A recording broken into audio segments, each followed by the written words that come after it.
ऊपर सिर पर कनक छत्र, भीतर काले के काले, शर्माते हैं नहीं जगत में जाति पूछने वाले। भारत में जातिगत भेदभाव सबसे ज्यादा है। आपके भीतर कोई टैलेंट है, लेकिन अगर आप किसी नीची जाति से ताल्लुक रखते हैं तो आपका टैलेंट धरा का धरा रह जाएगा। इसके बावजूद अगर आप अपने दम पर आगे बढ़ भी गए तो जातिवादी भेड़िए आपको नोच खाएंगे, आपका जीना हराम कर देंगे। तमाम दलित सितारों के साथ ऐसा हो चुका है, जिनकी चमकान सामने आते ही मनवादी उन पर टूट पड़े और उन्हें हमारी आंखों से ओझल कर दिया। आज की कहानी भी एक ऐसे ही दलित स्टार की है। नमस्कार, आज की वीडियो में मैं आपको एक ऐसे ही दलित सिंगर शैलेंद्र भारती के बारे में बताऊंगा, जिनके गाने आपने भी सुने होंगे, लेकिन दलित होने के कारण उन्हें वह सम्मान नहीं मिला, वह पहचान नहीं मिली जिसके वो योग्य थे। उससे पहले यदि आपने अभी तक हमारे चैनल को सब्सक्राइब नहीं किया है तो इसे सब्सक्राइब करें और वीडियो को लाइक करें।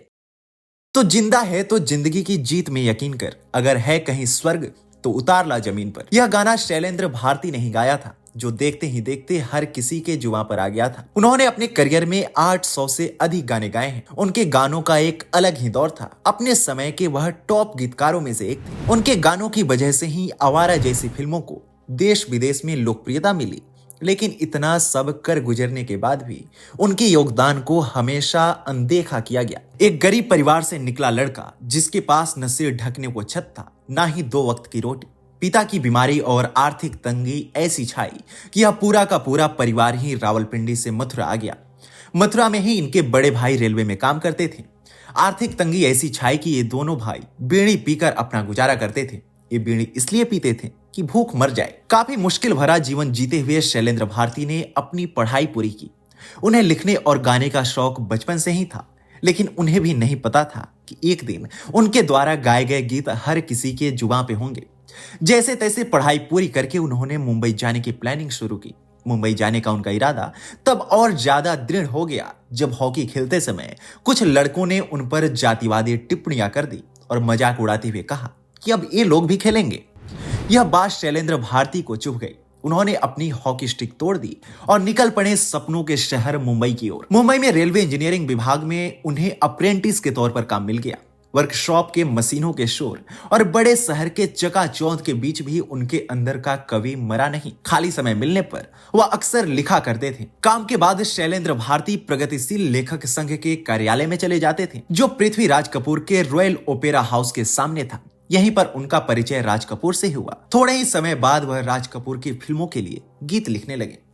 शैलेंद्र भारती द्वारा लिखे गए गाने इतने लोकप्रिय हुए कि उन्होंने हमेशा के लिए राज कपूर की 4 सदस्यीय टीम में अपना जगह पक्का कर लिया।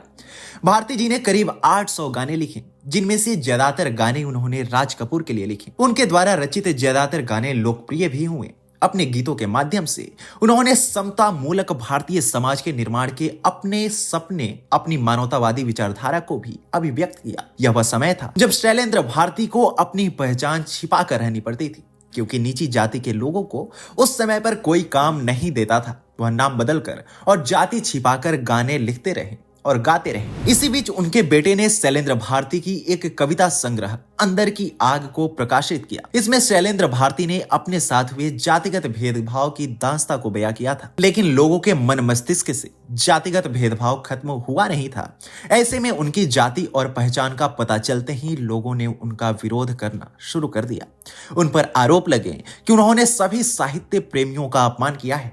परंतु सवाल तो यही है, अगर किसी में टैलेंट है, वह अपने दम पर अपनी चीजें कर रहा है, उसके टैलेंट की हर ओर सराहना हो रही है, फिर वह किस मजहब और जाति से ताल्लुक रखता है, इसका क्या ही मतलब है। मजहब और जाति को देखकर टैलेंट को मापने वाले लोग मानसिक विकलांग हैं। उन्हें टैलेंट की कद्र नहीं है, उन्हें टैलेंट की समझ नहीं है। जातिवादी कीड़ा उनके दिलो दिमाग में घर कर चुका है। शैलेंद्र भारती जी के साथ भी जातिवादियों ने यही किया और यही कारण है कि इंडस्ट्री में उनके दिए योगदान को भुला दिया गया। आपको हमारी यह वीडियो कैसी लगी, हमें कमेंट सेक्शन में जरूर बताएं।